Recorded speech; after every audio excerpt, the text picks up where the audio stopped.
Hey, Willard, you want to ride home?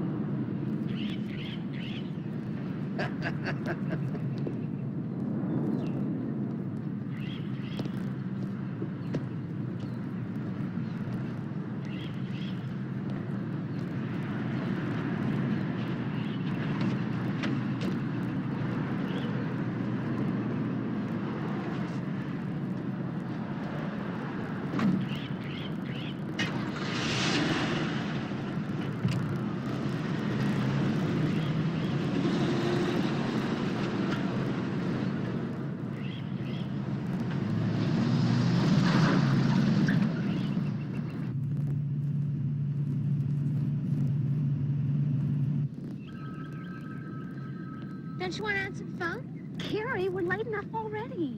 Fine by me. It's not my phone.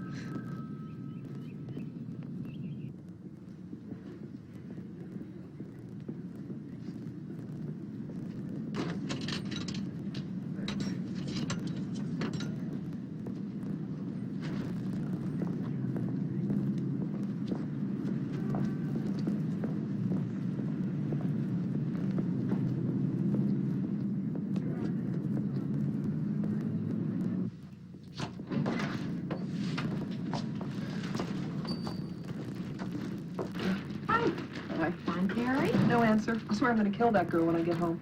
Ah, kids. Come on, Candy. You know how you were at 13, so she forgot to call. She's having a good time with her friends. What do you think? Too much? Too much? Not enough. You're not afraid of catching a cold wearing that, huh? I mean, one strong gust of wind and it's showtime. Yeah, I see what you mean. It does seem to take an aggressive truth in advertising posture. Especially if you're advertising in the sports section. Where else am I going to find a real sport in this town? You know, I'm really sick of sitting home alone in front of the tube. You should be, too. So who says I'm not? Then why don't you change your mind and come with? I hate those banquets. What do you think? Red stockings or no stockings? Ah, what the heck. Red. Whatever happened to those good old-fashioned, meaningful relationships? I'd settle for just a relationship, period. Well, like the T-shirt says, you've got to kiss a lot of frogs before you find the prince. Well, you kiss the frogs, and when you get to a prince, see if he has a brother for me, would you? Sure. You really don't want to go. Positive. Tonight is just me, a pizza, and my kids.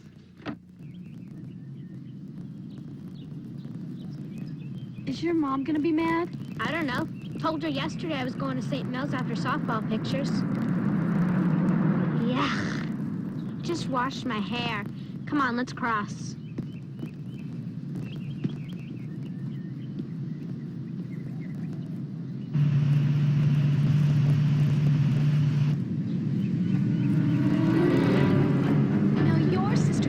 Well, pain sometimes.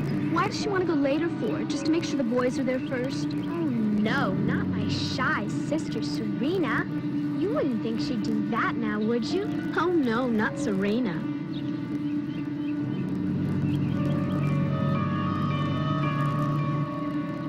I don't even know why you're worried about it. You didn't look fat in last year's pictures. Yeah, well, last year, I was only a kid. This year, it's different.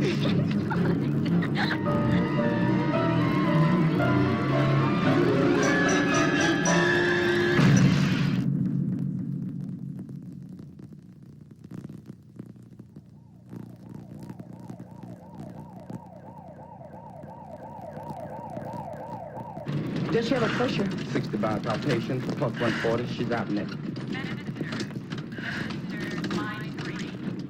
Her pupils are fixed and dilated. Massive head trauma. Okay, come on. Okay, let's get her on the table. Watch out with the lead, guys. Okay, let's get her over. Watch your lines. Watch the oxygen. Okay, one. Okay, just walk the line here. Like that. Watch the line, please. What's her blood pressure? 60 by palpation, pulse 140. She got too much neck trauma. Let's quick her now. Okay. Someone call for Christensen. He's on his way, Jackie. Someone call blood bank at some O-negative blood. Blood bank, this is ER. We need 4 units on cross-match blood stat. We need a blood gas stat. What do you got, Jerry? 13-year-old Donald Peg with a severely depressed skull fracture. Pupils fixed and dilated. She's hypovolemic with a flail chest on the left side. Probable ruptured spleen, compound fracture right fib, and I can't get her blood pressure above 60. Let's get the blood going stat. Have you called neurosurgery? Why don't you help me with a CVP setup, all right? Well, we've got 2 units of unmatched blood coming in, right? It's here. Right? Okay. It's here. How much fluid do we have on board? 700 cc's. Now, where's that CVP line? Let's go. Right here. Come on, just keep bagging her, Jerry. Right. It's hyperventilated, okay. Bag number 198764, right? Okay, hang that blood, both units wide open. They're hung.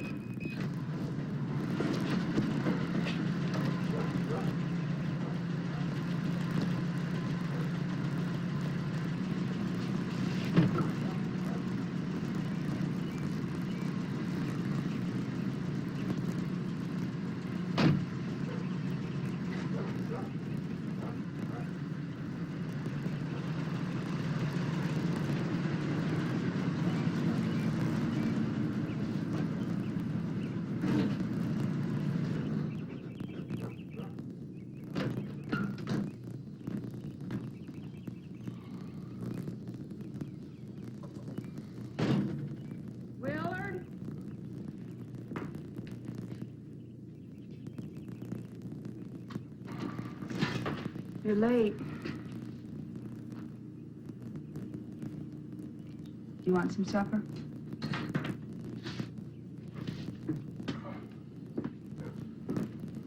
I gotta go to bed. There's some laundry on the bed. Don't lie on it.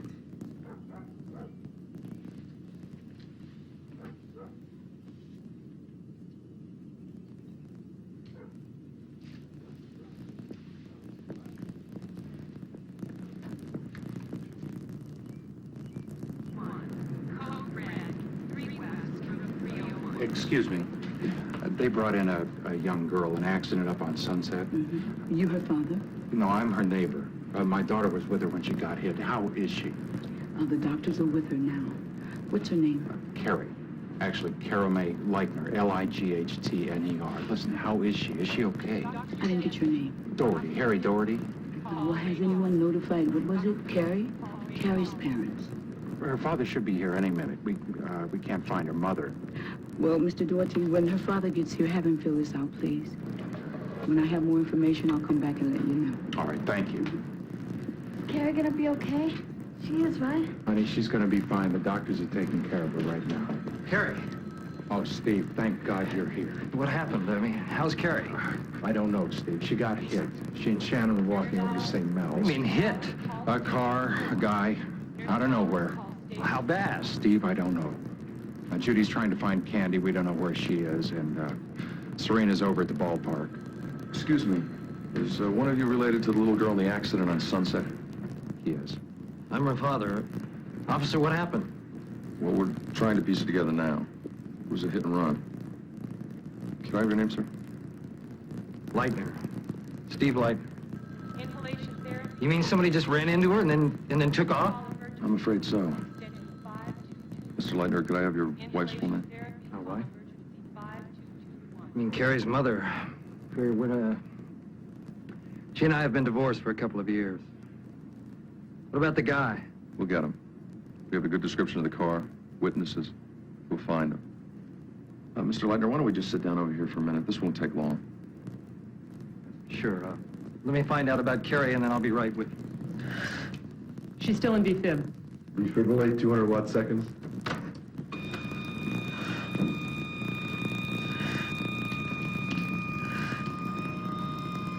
Charged. Defibrillated ×4. Everybody stand back. Continue CPR. Still no pulse. She's in asystole. Give 5 cc Epi, IV push. 5 cc Epi. 5 cc Epi. IV push. There's still no pulse. How long we been at this, Donna? 40 minutes. Still no pulse. Still in asystole. Give atropine, 1 milligram, IV push, now. Atropine 1 milligram. Atropine 1 milligram. Push. Ready for another bicarbonate. Come on, Carrie, don't leave us now. Let's start an isopril drip.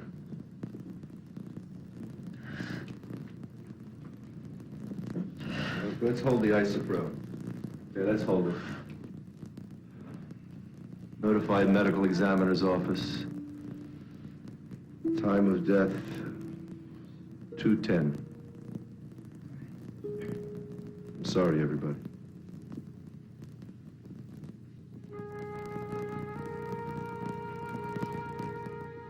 The family's in the waiting room.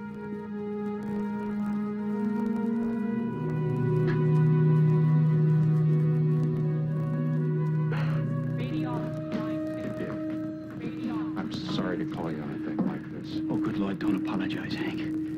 Steve, how is she? Judy told me she thought it was serious. We don't know yet. I just got here myself, Dick. I think I've got enough for now.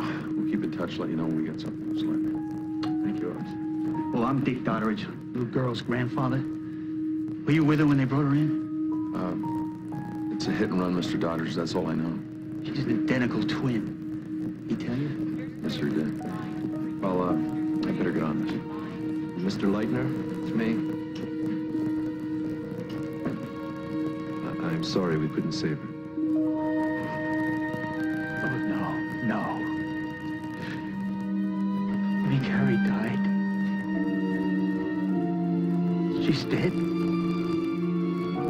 Yes. Carrie died?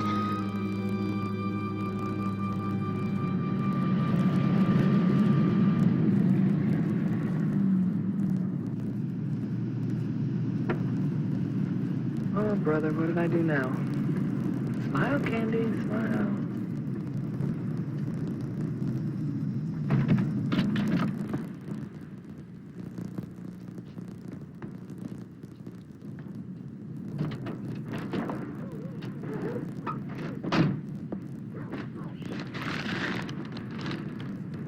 We lost Carrie. Okay, don't worry about it. We'll find her. I'll call Judy. You don't understand. She was hit by a car. She was killed. No, not again. No, not again. Oh, please, God, not again. Why are you doing this to me? What? No, just tell me why. Why are you trying to do this? Well, tell me to please. No, not again. Not again.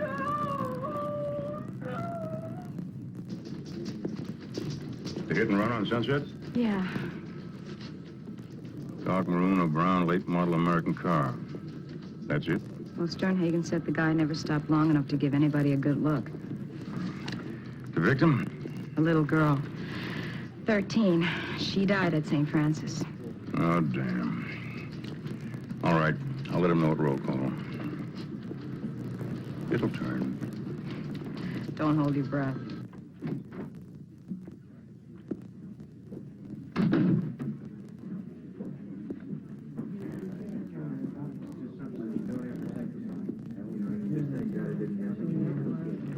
Excuse me. Mr. Leitner? No, I'm Dick Dodderidge. Steve is, let me see where he's got himself to. I think he went back to the kitchen. What about Mrs. Leitner? Serena, where's your mother? She's in the bedroom on the phone. I'll go get her, Father. Thank you. Larry, just have Kathy call me as soon as she can, okay? Well, we can't have the funeral until Tuesday. Yeah, because of the autopsy and everything. Well, if she could fly up, or you both fly up. Well, I just need you again so much. Dad could pick you up, right? Yeah, at the airport, he'd pick you up. Okay, Larry, please try, okay? I will. Yeah, I will. All right. Candy, there's some people here to see you. Oh, I just talked to the hospital.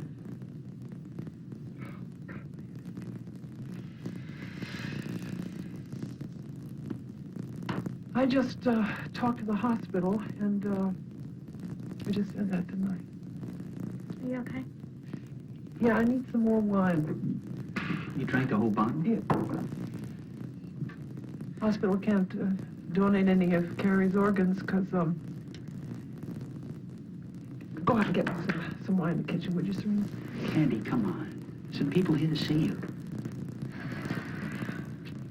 Can't donate any of her organs because they're too smashed up.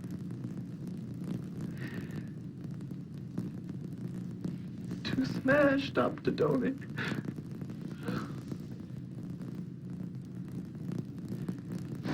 Okay. Okay.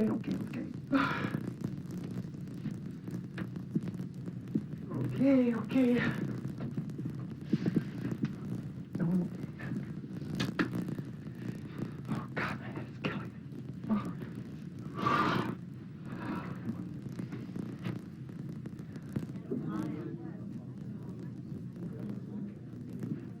Candy, fix yourself up.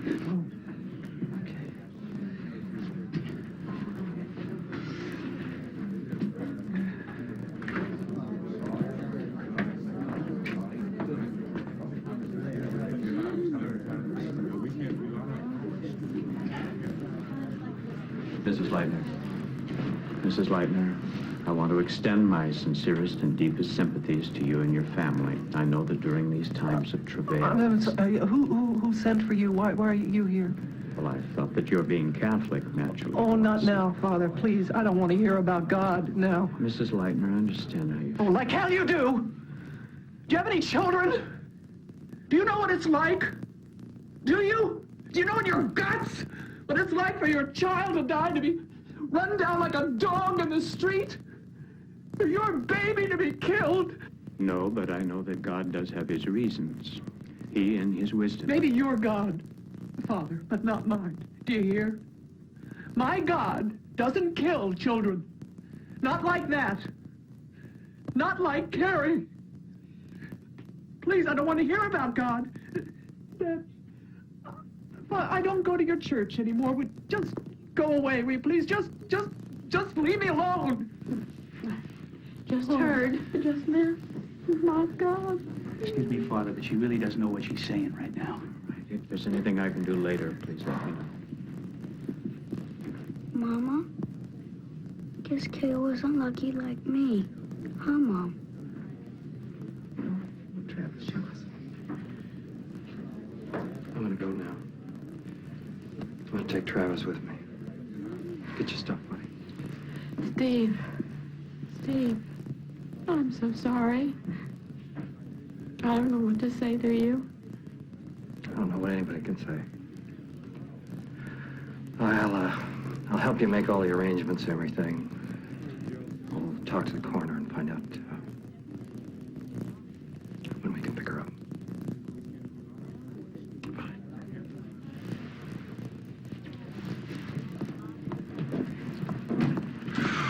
Candy, nothing, not a trace of the damn car. We went up and down every street in Fair Oaks, Orangevale, didn't see a brown or maroon car like it. I'm sorry. Well, thanks for trying. CHP call? No. CHP will find the car. They'll find the car and the guy, I guarantee you. They're trained, they know what to do. Description of the car all over the radio. It's even on the TV news. They will find it. Believe me. Sure. Thanks. I gotta go. So I'll see you later, okay? Talk to you later. Candy, I want you to take as much time as you need, okay? And don't worry about the agency. We'll all cover for you. Right, Lynn? Huh? Anything else I can do for you? No, just thanks for everything.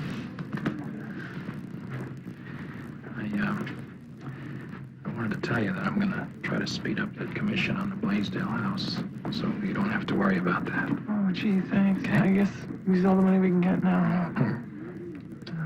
Bye-bye.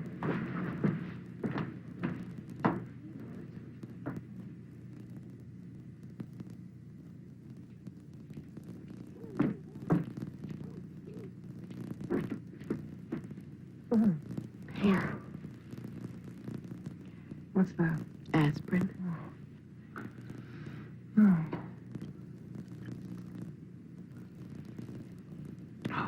I'll clean this mess in the morning. Oh, Pooh. God, thank you for staying with me tonight. I thought Serena was going to stay at the neighbors. I couldn't have stayed alone tonight. Not tonight. How's your head? Throbbing. God, I don't know what possessed me to get so drunk this afternoon. I'm so embarrassed. Don't be. You had every right. No, I didn't. It was stupid. There was no way to act. Candy, for Pete's sake, there is no right way to act when your baby is killed. You read too many books and see too many movies and think there's a right way, but there isn't. But you don't know what I was feeling. It was awful. I got so scared I was going to do something crazy. What do you mean crazy?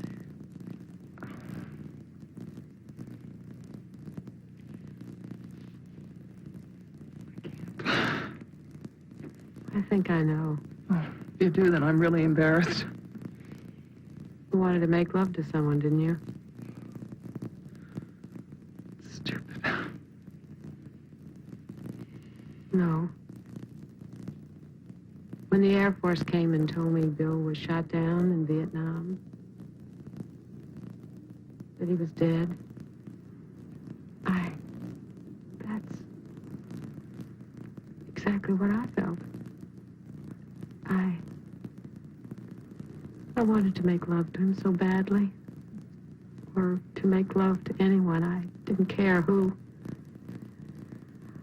I felt so disgusted with myself.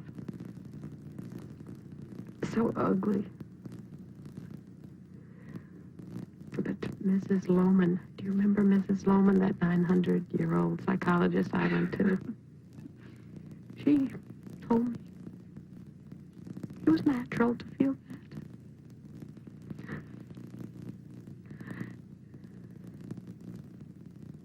It was natural to want to recreate something when it's gone.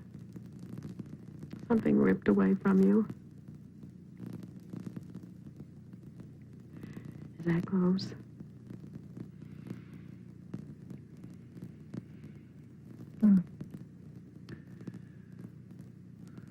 When everybody came piling in here this afternoon, all the men, friends, and the neighbors,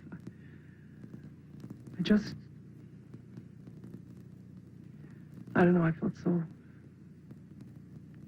so completely alone. I just wished I had a man, someone who loved me, who'd take me in his arms and tell me everything was going to be okay. Take me and kind of rock me and tell me it was a joke.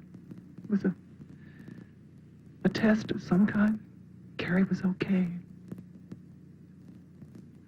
I'd passed the test. Oh, I wanted that so much. So I got drunk instead, and I can't even do that right. I better still spit.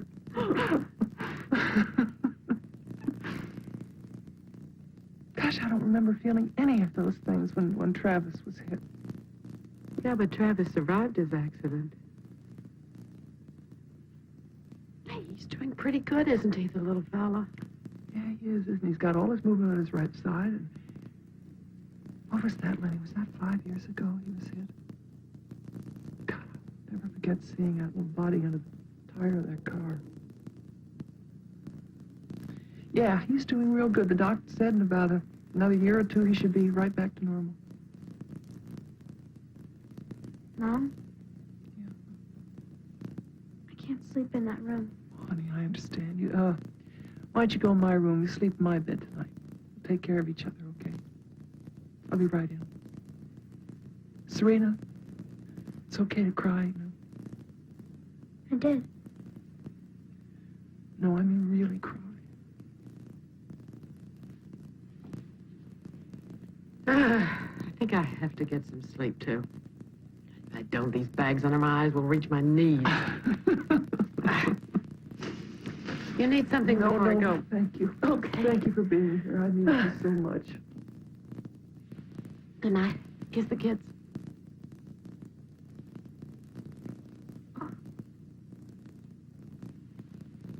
I mean,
Roll call, Chesro.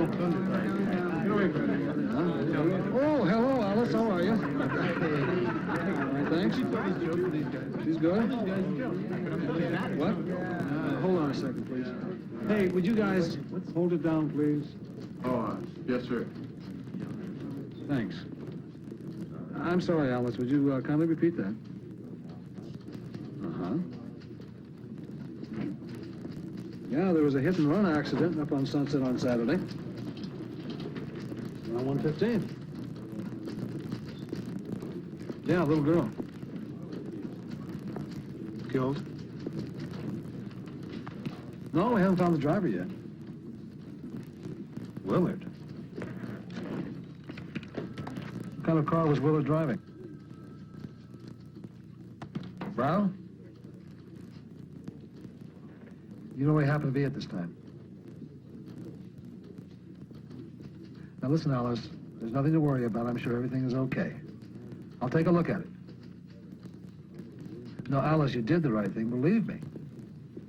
Now, I'll take care of it. Don't you worry. Thank you. God bless you, too.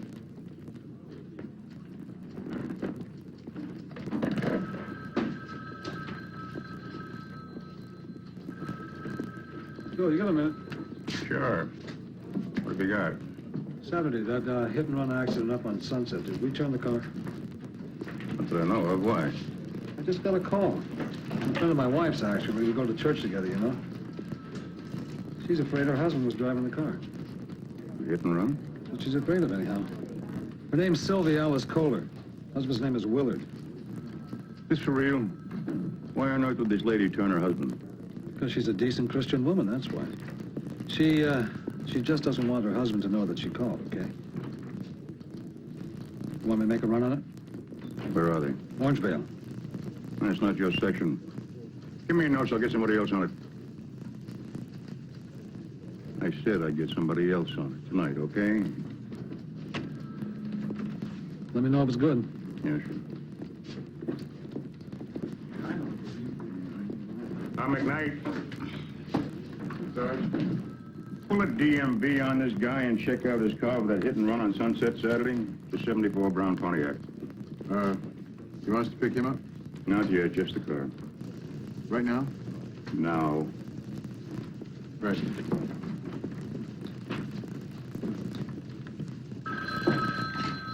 Hello?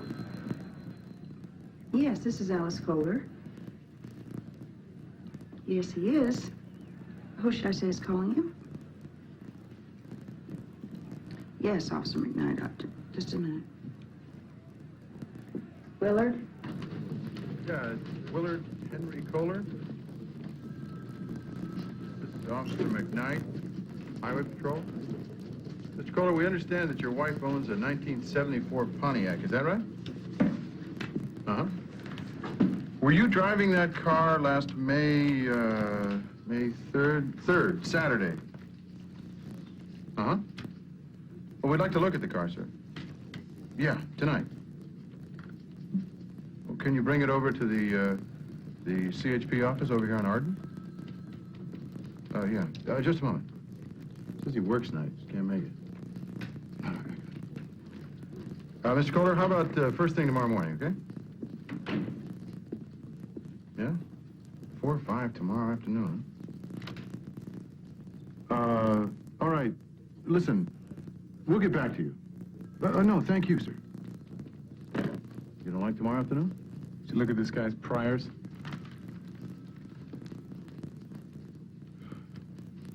We better pick it up, huh? Yes. Ma'am? Are you Mrs. Sylvie Alice Kohler? Yes, I am.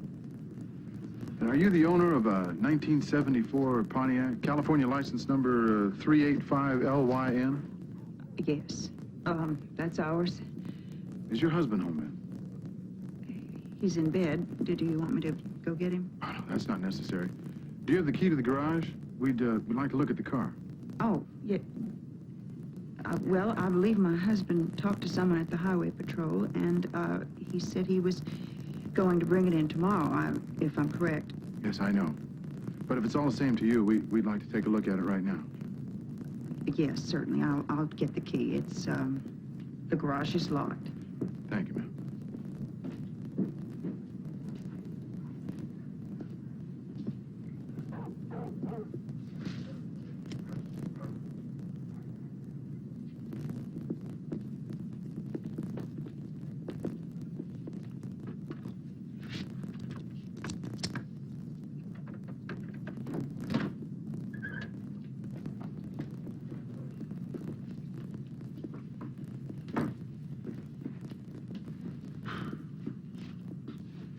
Do you, have the keys to this car, ma'am? I do. They're on another key ring in the bedroom. Could you get them for us, please? Oh, yes, certainly. Thank you. Look new? Does to me. You see that left side? Yeah, that's rusted.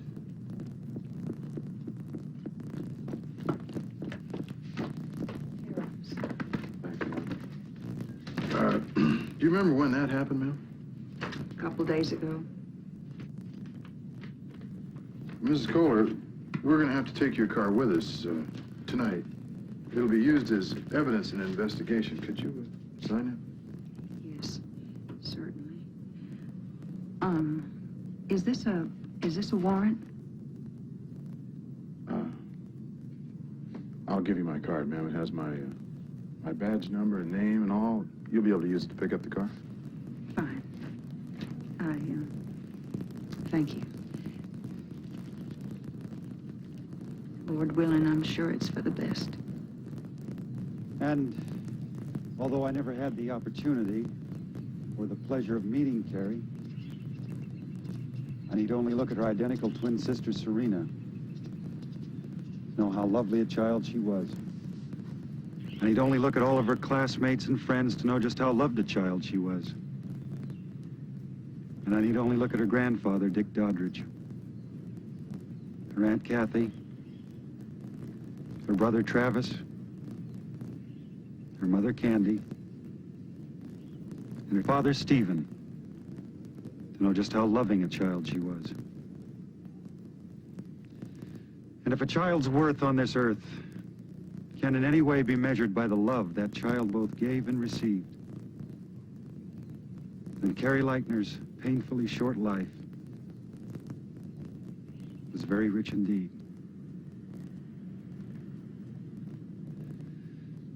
In lieu of the 23rd Psalm, Carrie's family has asked that we read selected passages from Carrie's favorite book, The Little Prince. And if Carrie's friends and classmates would step forward with their own tributes.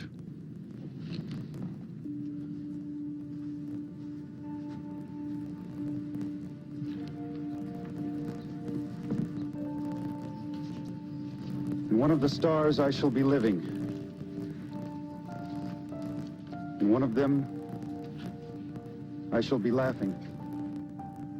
And so it will be as if all the stars were laughing. You, only you, will have stars that can laugh. And when your sorrow is comforted, time soothes all sorrows, you will be content that you have known me. You will always be my friend. And so it is with Carrie Leitner. As a star in heaven, she will always be our friend.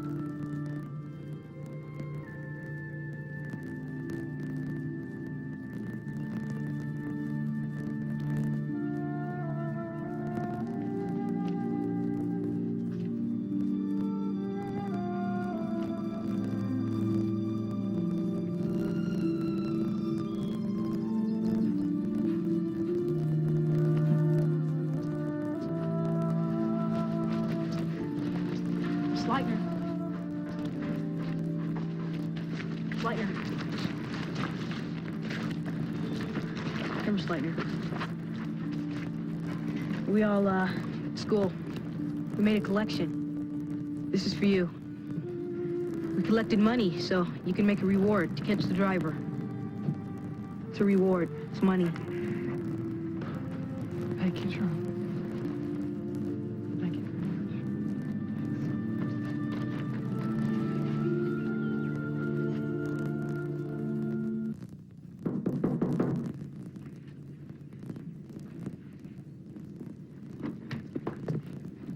Yes, Mrs. Kohler? yes, Mrs. Sylvie Kohler? yes. I'm Sergeant Wagner, the Highway Patrol. Is your husband home? Yes, he's in the living room. Do you mind if we come in? No, certainly.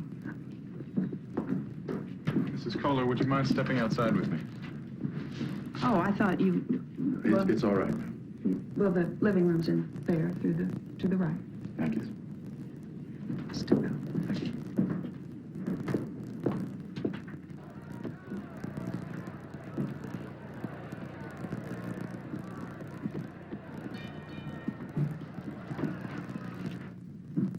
Willard Henry Kohler? Yes? Mr. Kohler, I'd like to advise you of your rights. You have the right to remain silent. Anything you say can and will be used against you in a court of law. You have the right to have an attorney with you at all times during questioning. If you cannot afford an attorney, one will be appointed for you free of charge. Do you understand your rights as I've explained them to you, sir? Yes? With your constitutional rights in mind, sir, do you want to talk to us now, or would you rather remain silent? No, I don't mind. What do you want to know? Were you driving any car this past Saturday, May 3rd? Yes?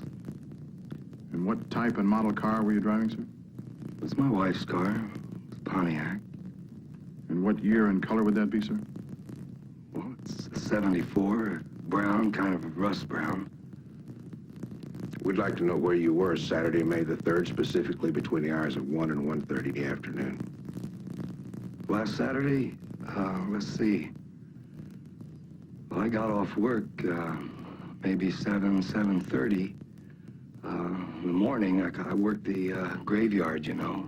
So, let's see. I got off and then I drove to Roseville. They got a big auction there every Saturday. So I stayed there all morning, and then I came on home here directly. I got here about 2:30. Mr. Kohler, you know we confiscated your car. We found very recent damage to the right front end of that car. Do you recall how that damage was done? The damage, yeah, well, I recall that when I was driving back from Roseville on the PFE road, and I had to swerve off of it to avoid hitting something, and ran into a tree. That's how it got damaged. You hit a tree on the PFE road, sir? Yes. Do you know where that tree is? Sure. Could you show us where that tree is? You mean now? If you don't mind. Sure.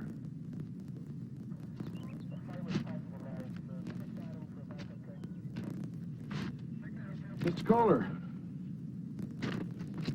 are you sure this is the tree that you hit last Saturday? Yes, I'm sure. Now, you better take a good look. There's lots of trees on this stretch of road. No, I remember. This is the one. Mr. Kohler, there's not a mark on that tree. Would you put your hands behind your back, please? You're under arrest for vehicular manslaughter and hit and run. Move the car, please.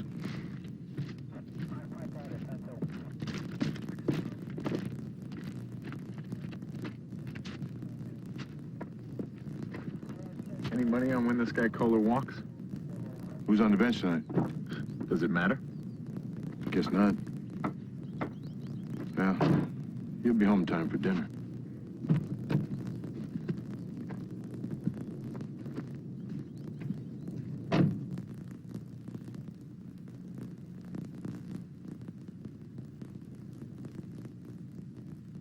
It looks like the cupboard is really getting bare. Candy? Yes, what is it? I said we're down to 4 noodles and a carton of sour milk. One of us has got to go to the market, and... Are you okay? Yeah. Ladies, I've got a great idea. It'll be your first. Treat it gently. No, now listen. The refrigerator's empty. We're all hungry. Why don't I take us all out to dinner? Great idea? No? Ah, give it a good, not a great. How about you? You really got to eat. Candy, telephone. Kath, I don't feel like talking to anybody right now. It's the CHP.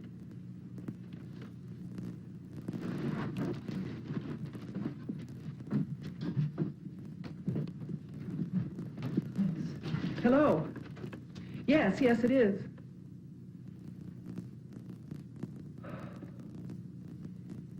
Really? I see. Does he have a family? I see. How are they holding up?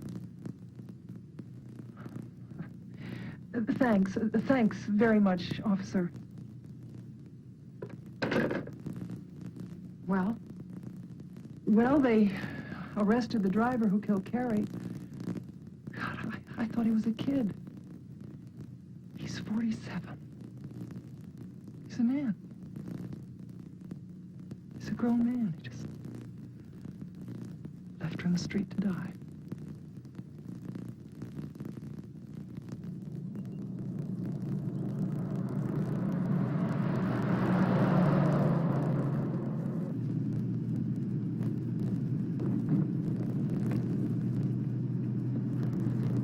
Porter, why sunset, huh?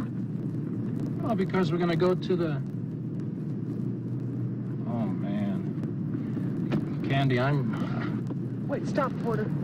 Pull off. Pull off. Oh, my God, I'm sorry, Candy. Excuse me. Are you investigating the death of Carrie Leitner? Yeah, what about it? Well, I'm her mother. I'm Candy Leitner. Oh, well, they called you from the station, huh? A few minutes ago. No. Well, you know, we picked up the guy that did this. They told me. Guess you know the whole story then, huh?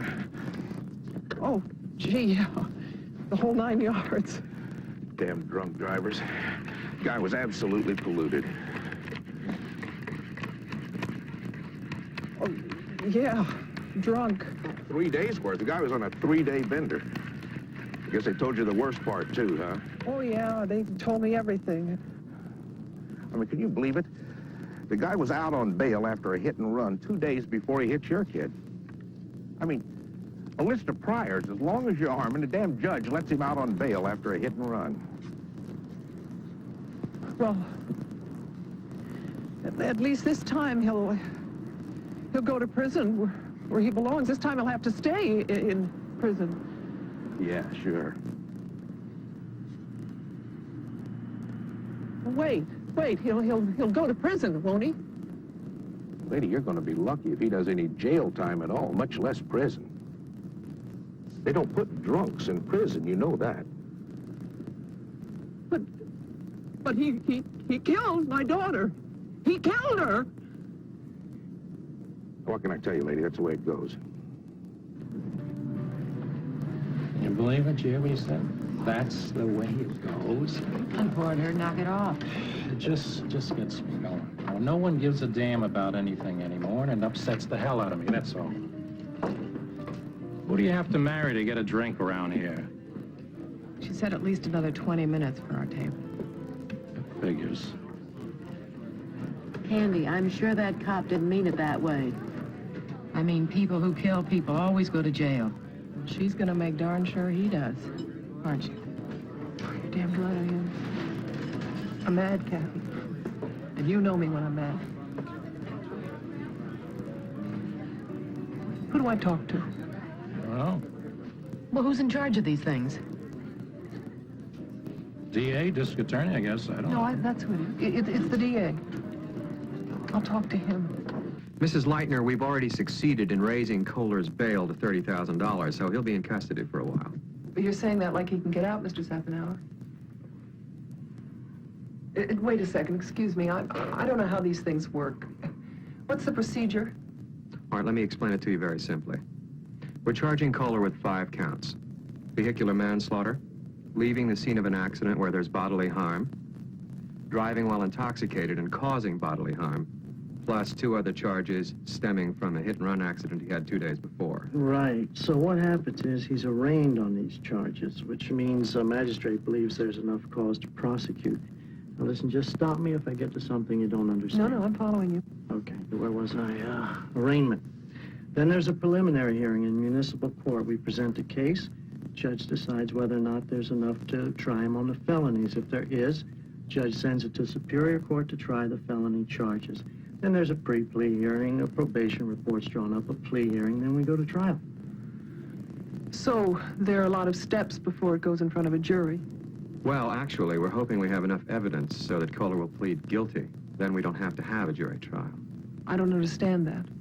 Mrs. Leitner, you see, it may be very difficult for us to get a conviction by a jury. You see, historically, juries don't like to convict drunk drivers, even when it comes to manslaughter. I don't believe that. Mrs. Leitner, in every drunk driving case, there are always people sitting on the jury who have at one time or another driven drunk themselves. And they look at the defendant sitting there and they say to themselves, there but for the grace of God go I. And that is a chance we just don't want to take. I don't like the way this sounds, Mr. Hamilton. This man killed my daughter. He killed her. Now, I don't care if he was drunk or not. He killed her, and I want him to go to prison for it. That's what we're shooting for. How long? How long what? How long will he go to prison for? Mrs. Leitner, there's no guarantee we can even get a prison sentence. How long? If everything goes right, and I stress everything, maybe we can squeeze close to 2 years. 2 years? Is that all? And if something goes wrong? Then he gets probation. I won't kid you. That's what usually happens in these cases. Probation.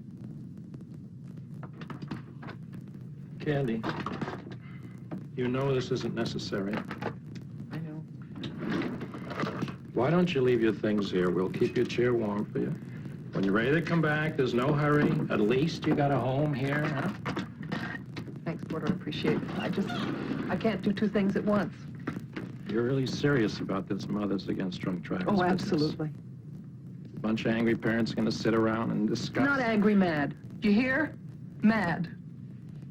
Everybody seems to take these drunken killers so casually. Well, not me. I'm not going to take it casually. Candy, why don't you be sensible, okay? What do you think you're going to accomplish? What are you going to live on? Nickel and dime donations, for God's sakes? Carrie had a little insurance money. We'll get by on that for a while.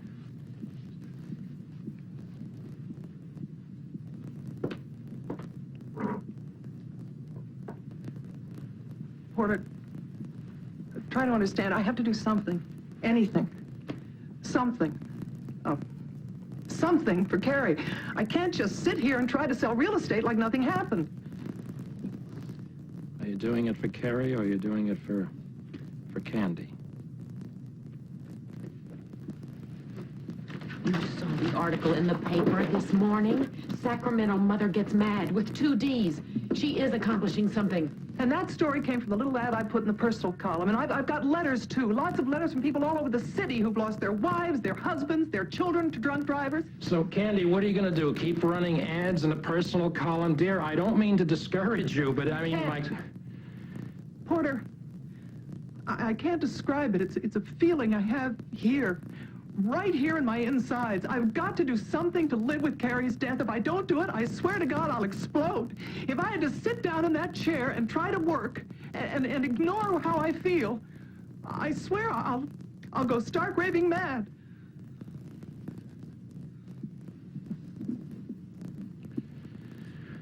What can I say? Well, you can say you'll help me to my car with these things. What?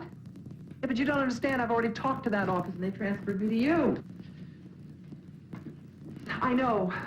I would like 5 minutes of the governor's time, that's all. I realize he's a very busy man, but he is a public official, isn't he? I am one of the public. I would like to see him.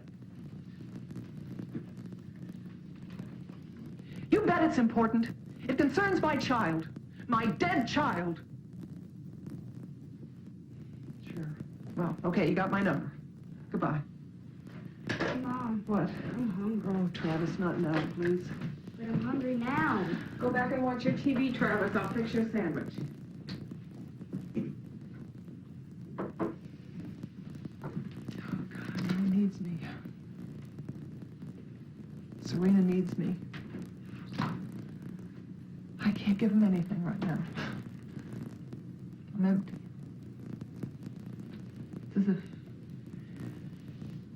everything was ripped out from inside of me when she went. Candy, I know I'm only your sister.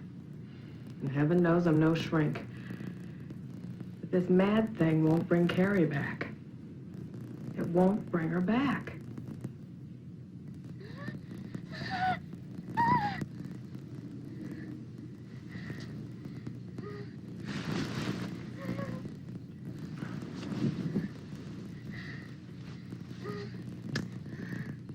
Wake up. Wake up. Leave me alone. Wake up. Come on. Come on. Leave me alone, Joe. Serena, honey, you're dreaming. You're dreaming. Now wake up. Wake up. That's it. Wake up. That's it. That's it. He was gonna kill me. He was gonna kill me. No, nothing's gonna kill you. Nothing's gonna kill you. It was a nightmare. It's all right. You're okay. You're in your own bed. It's okay. Travis, go back to bed. I thought it was gonna kill me.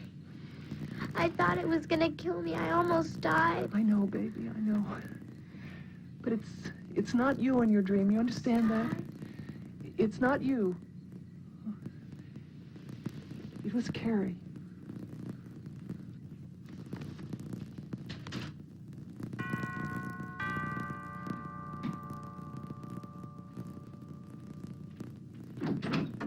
Hi. Am I disturbing you? No, come on in. Want some coffee? Yeah, sure. Grab a cup. Where is everybody? Oh, you're looking at them. I thought everybody was helping you. Well, they were for a few days. I guess the novelty of a mad mother has worn off. Everybody has their own lives. I guess writing letters, answering telephone's not the most stimulating thing. Lenny, nobody cares. Nobody gives a damn. Nobody helps. the worst part of it is I can't get anybody to talk to me about Carrie. I mention her name, everybody runs like rabbits. I know I don't have many friends. I guess that's my fault. But God, you'd think that all the people that were at the funeral, somebody, anybody would let me talk about her. I'm sorry, Candy. I'm sorry.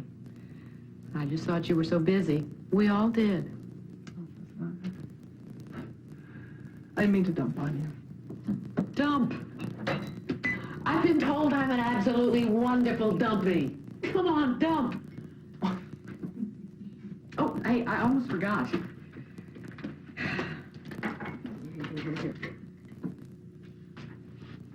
What's this? Steve Blankenship. What is that? I went to school with this girl whose husband is something in the county, and he knows this Steve Blanken whatever. Anyhow, this Steve Blanken whatever works for George Duke Machen. Who's he? He's the Attorney General of California, Candy. You're unreal, you know? Anyhow, Steve says he'd be happy to talk to you. The Attorney General has been trying to do something about drunk drivers ever since he was elected. Sure you don't want some tea? It's homemade. No, really, thanks. You were saying something about divorce? Well, yeah, I was saying that drunk driving has sort of gone the way of divorce. I mean, 25 years ago, the two worst things that could happen to you were divorce and a conviction for drunk driving. But those things don't stigmatize you anymore. The feeling is, hell, everybody does it. Why don't you do something about it? Why doesn't the Attorney General do something about it? Mr. Blankenship, all I'm getting from you and everybody else in Sacramento is the big runaround. You really don't know, do you? Mrs. Leitner, I want to ask you a very frank question. Do you consider yourself a politically aware person? You mean elections and the whole 9 yards? No. I mean, do you understand political realities? Are you kidding? I'm not even registered to vote. Mrs.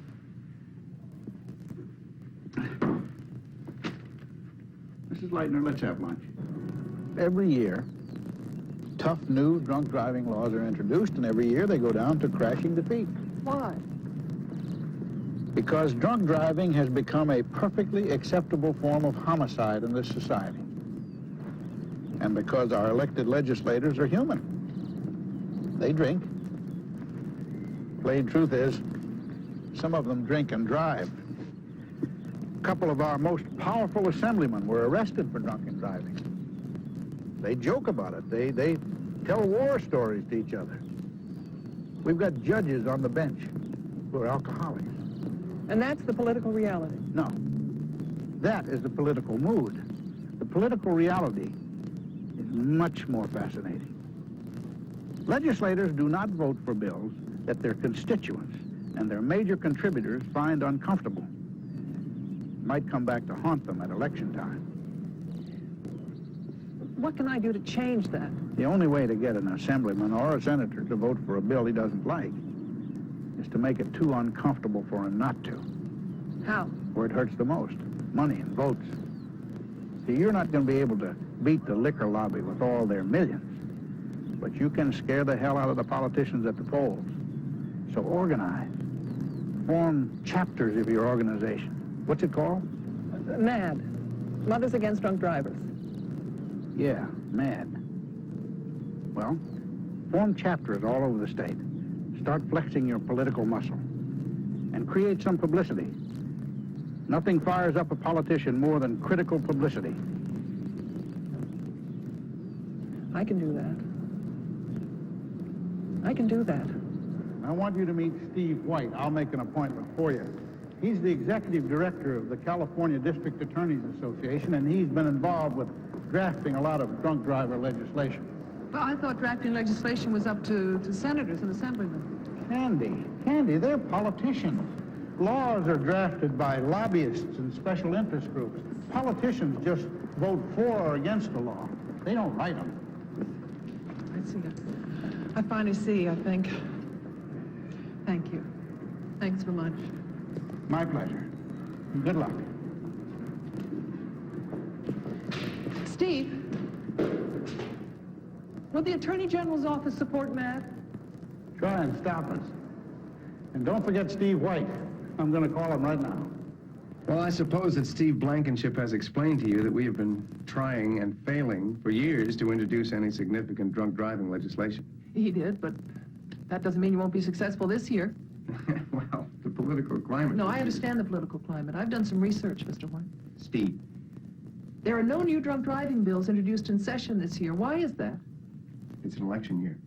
So drunk drivers don't kill people in an election year? I told you I've done some research. Do you know what I found out? Last year in this state, over 2,500 people were killed in drunk driving crashes. Now let me tell you, if the same amount of people were killed in airplane crashes here, every politician and his brother from here to Washington would be jumping up and down demanding investigation and new laws, and you tell me it's an election year and nobody cares? Well, I care. And a lot of ordinary people like me care. Just tell me what I have to do to get these laws on the books. Well, you write the laws that you want, and you get somebody on the assembly to introduce them. Who? My advice would be to start with Gene Moorhead. Fine. Who's he? Mrs. Leitner, Gene Moorhead is the assemblywoman from your own district. Don't worry, I promise. I'll learn. So, I have to get Mrs. Moorhead to introduce the bills and then muster up enough votes to pass them. I wish it were that simple. If I were you, I wouldn't expect any of these bills to even get out of committee for a vote. I think they'll just die right there in committee. Senate Judiciary, Assembly Finance, Assembly Criminal Justice. The nitty-gritty of politics. The legislative burial ground. So we'll just have to find a way to get them out of committee, right? How do we do that? There are only two people in this state who can really push a bill through. Governor Brown and the Speaker of the Assembly. Well, I think we should concentrate on Governor Brown, right? How do we do that? We make it impossible for him to ignore the issue. We find some way to make him appoint a governor's task force just to confront this issue. Well, that sounds good to me. Let's do it. Mrs. Leitner, I don't believe you. You think you just do it that way, huh? In the real world, that's not the way it happens. For all the years I have been here, no one has ever been able to do it. What makes you think you can? Because I have to. I don't have a choice. How you holding up? Oh, fine. Good. Now listen, just relax and everything's going just fine. Now, as we discussed before, when I get you on the stand, I'm going to show you these clothes. You just identify them as the clothes Carrie was wearing when she was hit, okay? Those aren't Carrie's clothes. What? They're not Carrie's. We got them at the medical examiner's office. Those are mine. Carrie borrowed them from me the night she slipped over. Remember? Right. So that means I can't testify? No. Well, yes, but not at this prelim. I'll work something out so you can testify later. I'm sorry, I didn't know. Does it mean I can come to court now? No, I'm afraid not. You're still scheduled as a witness. You're going to have to excuse me. I've got to get back inside. Mr. Hamilton, what about the car? I'm hearing things about the car. Don't worry about it. It's just a defense motion to suppress the car's evidence, okay?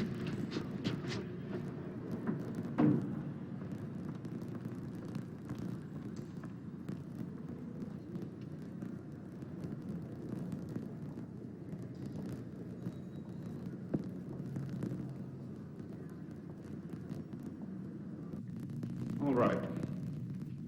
Any arguments in furtherance of your motion?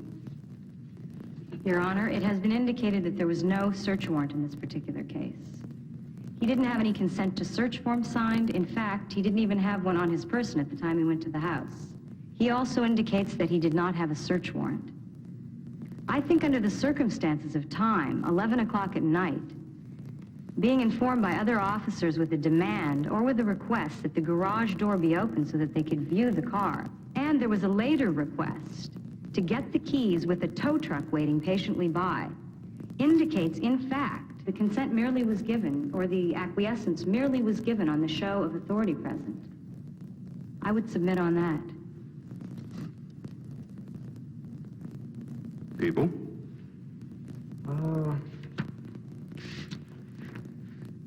As regards the search and seizure of the car, I would point out there was no search warrant, Your Honor, but Mrs. Kohler indicates there were no threats made to her. She willingly gave the car to the officer. She wasn't under any type of pressure of threats, forced arrest, no alcoholic beverages or medicine, which would in any way impair her ability to understand what was going on. Now, according to her own testimony, she's the one who got the keys to the garage and to the car. According to the officer's own testimony, it's clearly indicated she did willingly consent to allow them to both look at the car and then take the car. I think it was a seizure, although done with full consent of the registered owner. I think the evidence should be admitted and the motion denied. Thank you. Anything else, Miss Evans? No, Your Honor. All right. Well, at first blush, I was a little disturbed with reference to the seizure of the vehicle, the manner that it was done, in accordance with the argument raised by defense. And in a vacuum, the court might say, well, that is in complete violation of her rights, and the rights of the defendant through her. I'm going to have to find out whether or not there is case law on this to prevent it from coming in, pursuant to argument of counsel. In the meantime, I'm putting this over to 3:30 tomorrow.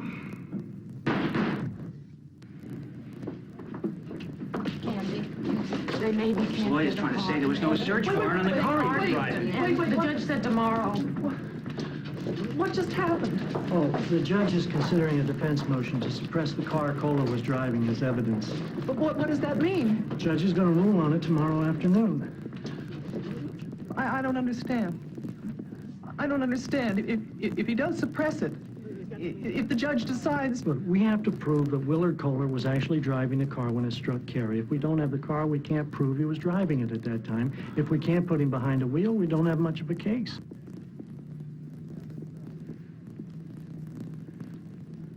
That's not fair. That's not fair. That's not fair. I have to go do some case research and talk to Mrs. Kohler.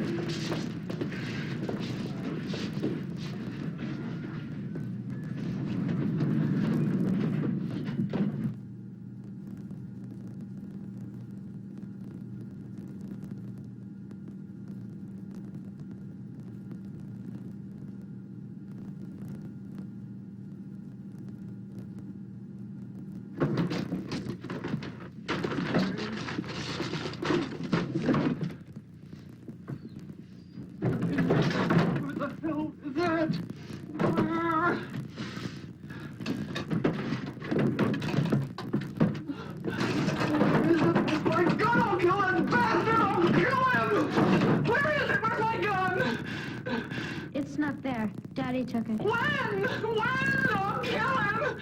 He took it the day Carrie got hit. No! He's not gonna kill Carrie and get away with it. Don't kill him! Don't kill him! The fact that she was cooperating, they anticipated that she was such, there was an implied consent by way of her actions and demeanor at the time.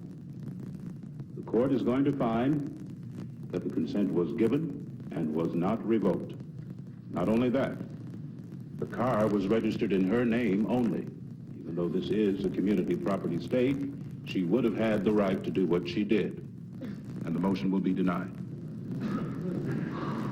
Good, we got the car. Oh, yeah. Yeah, I saw this editorial in the Bee. It really hits the governor hard. Steve was right. You're a one-woman publicity factory. Not me, Mrs. Moorhead. It's the issue. Well, don't be modest. The issue's been with us a lot longer than you have. How do you do it? How do you generate all of this publicity? You want the truth? You know the press building across from the Capitol? I just go door to door. The Bee, the Union, UPI, AP, the Times, the Chronicle. Every time there's a bad drunk driving crash here or a politician gets picked up for drunk driving, I go door to door and hit every news service and paper and show them what's happening and ask them what they're doing about it. And I tell them that if they were responsible journalists, they'd be outraged by the carnage. You're right. They should be outraged, but they're not, are they? You know, before I was elected to the Assembly, I was a nurse. I saw the maiming and killing firsthand. I didn't know that. It's the truth. And I also have twins. I know how you must feel. I'm sure there are no words to describe the loss of one twin. Jean, roll call on the floor in 10 minutes. Thanks, Jim. I'm afraid that I have to go. Mimi? Did I hear something about a press conference that you're going to hold soon? Yeah, it's my first real press conference. I'm kind of nervous about it. I've never done anything like that before. Well, if I can give you any moral support... Mrs. Moorhead, I don't need moral support. I need legislative support. I see. And what did you have in mind? I've drafted some drunk driving bills. You've drafted some legislation? Why not? Nobody else in this Capitol had the guts to do it. Steve White helped me with the wording. Then Steve White must have also told you that since I switched parties, I'm political poison right now. Jean, 5 minutes. 48-hour mandatory jail for a drunk driving conviction? Right. Mrs. Leitner, there is no way that mandatory jail will make it out of the Assembly Criminal Justice Committee. Don't you understand? Judges don't like being told what to do. They would if they're not... They will never sit still for mandatory jail. They would if their daughters were run down in the street by a drunk driver. Mrs. Moorhead, you're my last hope. I'm so frustrated I could scream. I've called everybody I can think of, the governor, judges, the mayor. I've camped in the waiting room of every assemblyman and senator in the Capitol, and it's like punching cheesecloth. And those that would even see me, they smile, they nod, they shake their heads. They tell me drunk driving is a horrible, deadly crime. They all agree, yes, indeed, something should be done about it, but as much as they would like to help, they can't do anything. They all say, keep up the good work, Mrs. Leitner. Thank you for your concern, Mrs. Leitner. Maybe one of these days we'll do something, This system that you call government, it's a hall of mirrors. Everybody sympathizes, and nothing gets done. And in the meantime, children are being butchered in the streets, and nobody cares. Nobody.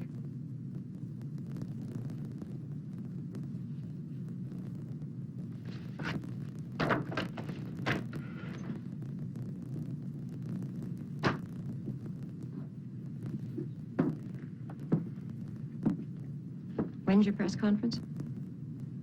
26th?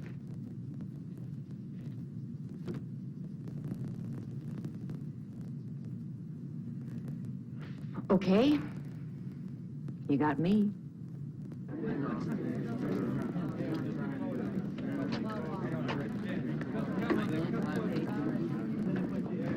Where's Candy? Ladies' room. Think she's going to live through this?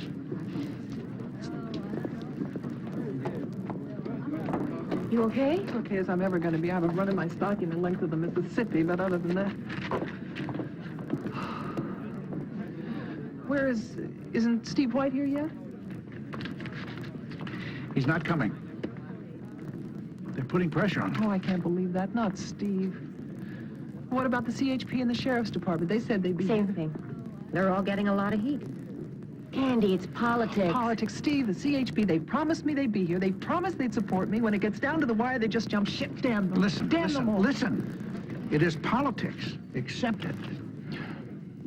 If you want to do something to change it, you get up on that podium and give them hell. And you keep giving them hell until somebody with sanity listens to you for a change. Listen, you want to do something for Carrie, now's your chance. You just go up there and tell them how you feel. Tell them how things are. And tell them that the decent people of this state are not going to take it anymore.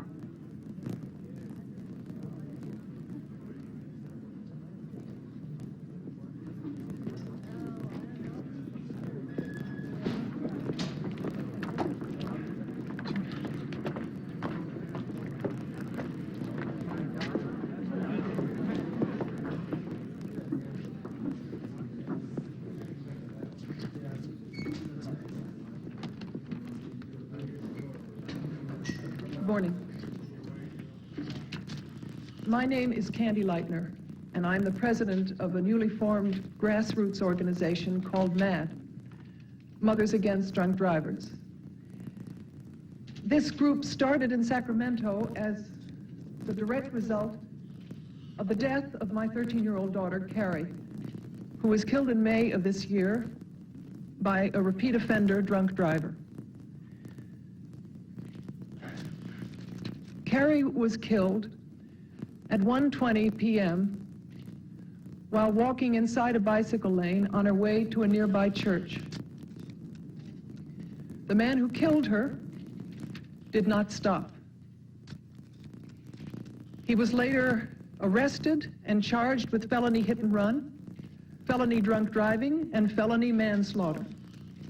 In fact, the man who killed my daughter was out of jail and on bail for only 2 days from another hit-and-run drunk driving arrest.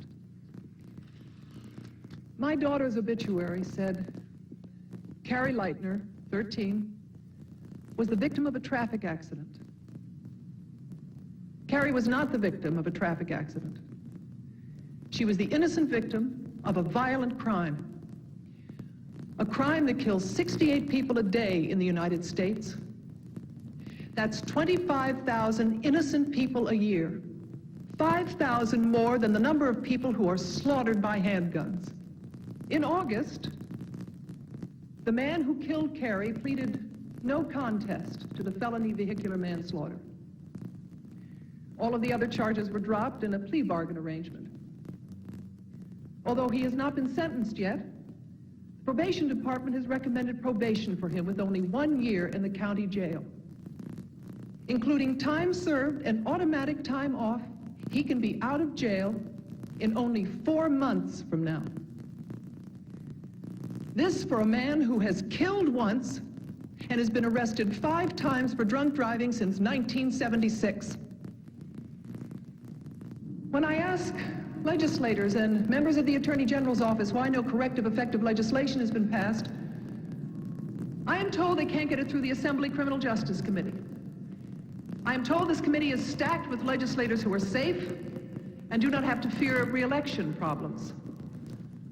I have also been told of special interest groups who fight effective legislation, like the multi-million-dollar liquor lobby, like defense attorneys who make a fortune on drunk driving cases, and like judges who, in their arrogance, don't like to be told how to sentence drunk drivers.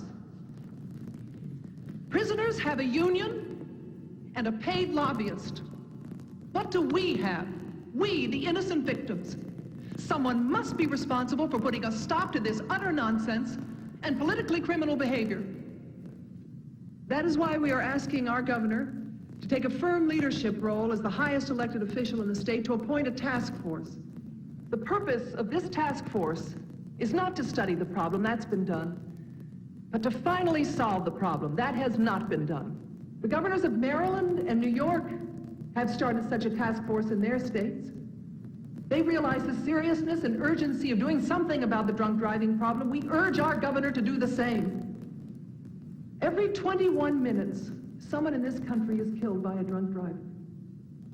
Every 21 minutes, your child could be killed, or your wife, or your entire family. Are you going to sit idly by and watch this carnage continue? Are you going to allow Governor Brown to let another 21 minutes pass, knowing that you could be the next victim? Then stand up and fight for the task force. Because in the end result, lives will be saved. And fewer innocent people will be crippled and maimed. Thank you.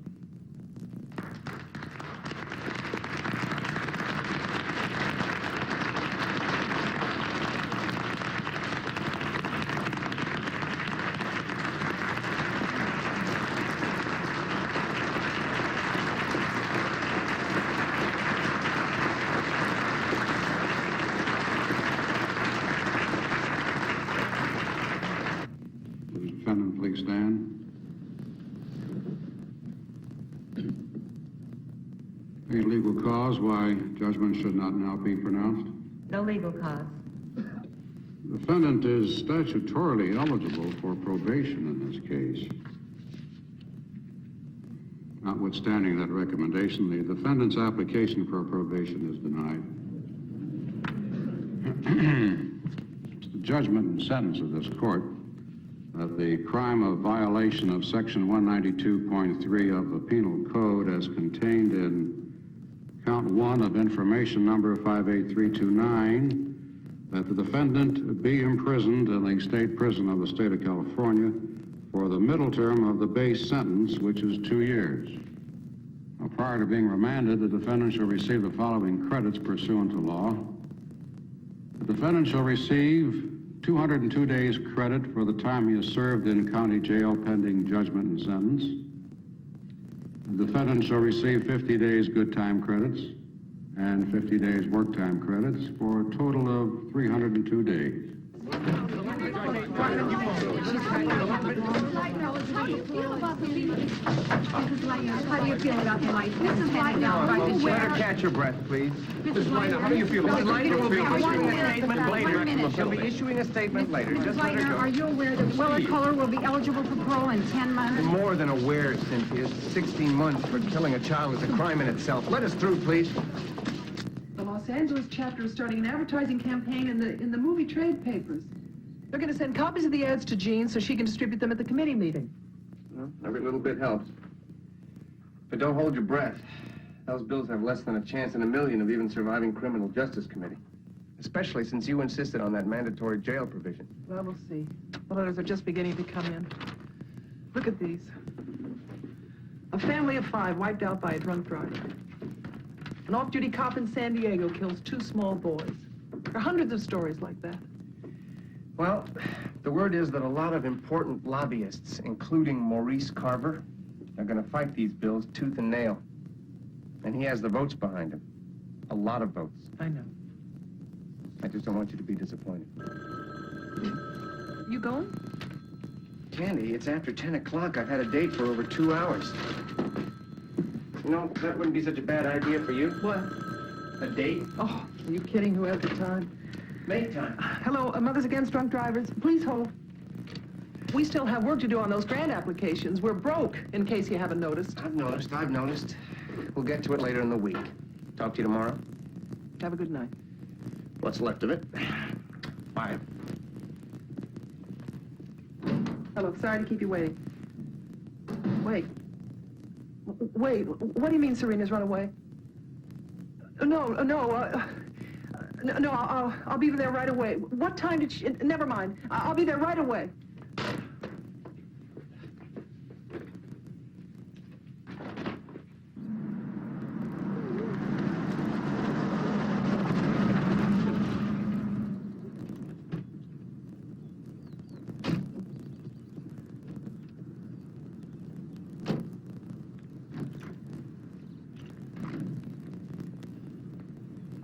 Where was she?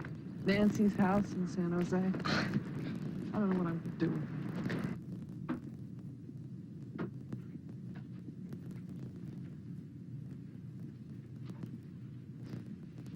Do you want to talk about it? No. Serena, I'd like to talk to you. Leave me alone. You're angry with me because I've been away so much, right? Leave me alone, please. Listen, honey, I'm sorry. Really, I am. It's almost over. Always almost over. Always. No, but this time I mean it. I mean, as soon as the M.A.D. bills get through committee, And then what? And then you'll find more bills and more TV shows and more meetings. Oh, Serena, that's not fair. Look, I'm doing this for Carrie. You know that. No, you're not. Well, who do you think I'm doing it for? For yourself, that's who. That's unfair. No, it's not. It's the truth. Carrie was your sister. She was special. Yeah, I know. A lot more special than me and Travis. I never said that. You didn't have to say it. Carry this and carry that, and this meeting and that meeting. You didn't have to do it. And who are you to tell me how I'm supposed to handle me? My grief. I had to do it. And what was I supposed to do? You're never home. You're never around. The house could have caved in and you'd never have known it. I couldn't help it. Yes, you could. And you didn't want to. And I hate you for it. I hate you.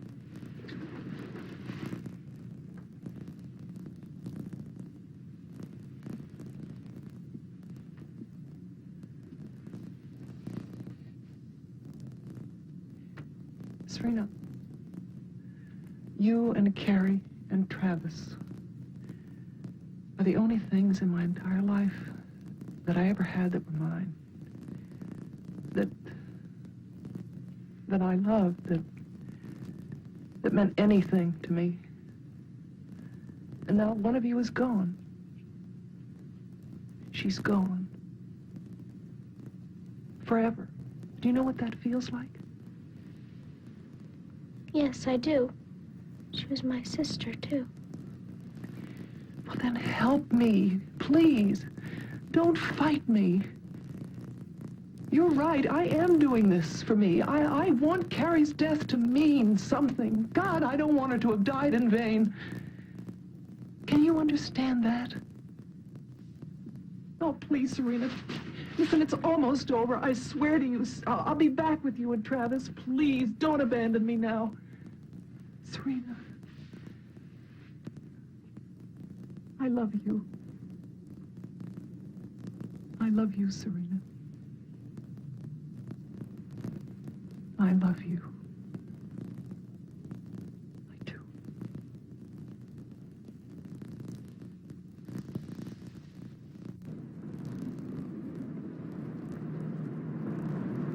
Candy, please, relax. You're gonna give me an ulcer by osmosis. Relax. The assembly adjourns today. Do you want me to relax? They haven't even carried the M.A.D.D. bills into committee yet. I told you, Carver got to the committee and they're stalling. But I'll force it into the hearing and then you'll testify, just like we talked about. What's so funny? Nothing. Oh, come on, we need a laugh. It's just something I heard about Carver. Seems one of his own aides said that if dynamite were brains, Carver wouldn't have enough to blow his nose. Well, speaking of brains or lack thereof. I think I better talk to him. He's already thrown you out of his office once. Yeah, but this is neutral turf. Mr. Carver? Mr. Carver, please. I'd like to talk to you. Wagner, we have nothing to discuss. The M.A.D.D. bills, we desperately need your support. You're joking. You and your cronies know perfectly well how I feel about those ludicrous bills. How can you possibly be in favor of drunk driving? A vote against these bills is tantamount to legalizing drunken murder. Mrs. Wagner, I don't like you. You're an arrogant, uninformed, hysterical woman who has no business meddling in state government. We're not talking about me. We're talking about important legislation. And what would a woman like you know about important legislation? Now, I'm going to tell you again. There are more than enough laws on the books right now to deal with drunk driving offenses. Now, those laws have been defined and refined over years of careful evaluation. We don't need any more. And especially laws that take the discretion out of the hands of the judiciary. I see. So there's no question but that you'll continue to fight against them. Oh, not only will I continue to fight against it, I'm going to do all I can to muster enough votes in committee to put a stop to your meddling once and for all. Well, that's too bad, because I've already notified the media that there was a chance of passage today. They're going to be covering the committee hearing. What media? National media. Network News is covering it. I'm expecting a crew from the NBC News magazine, but I guess you'll just have to do what you're paid to do. Thank you, Mr. Carver. I hope your employers enjoy the news coverage, because I'm going to name names.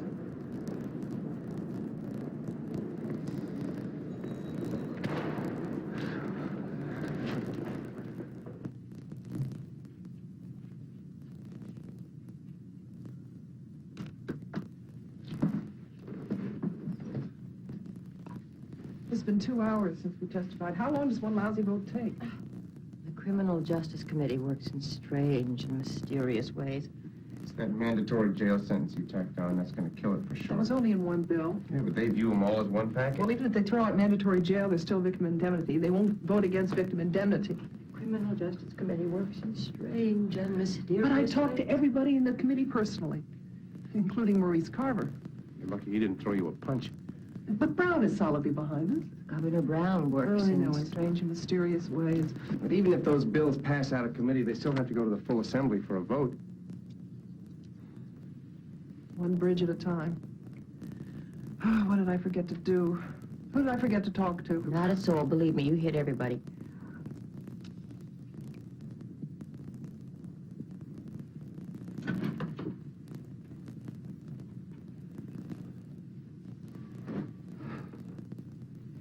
They vote?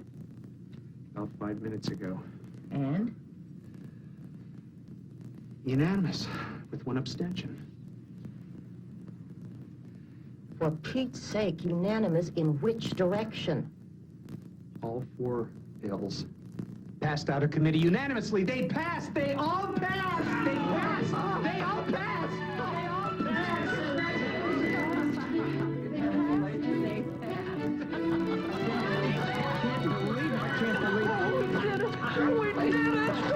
Now on to the assembly. Congratulations. Oh,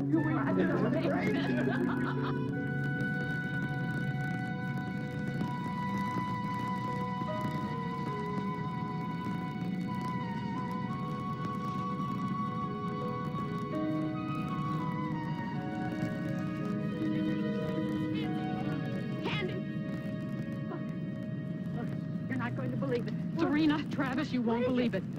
It's from the White House. The president. Come on, aren't you going to open it? Come on, let's see. Come on, what does it say? Wait a minute. Tell me. President Reagan is forming a presidential commission on drunk driving, and he wants me to come to Washington. Oh, President? Mom! The president? And you, my God, Candy, that's wonderful. Yeah, it is, isn't it? Did he really sign it? Let me see. I think that's the real thing.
Thank you.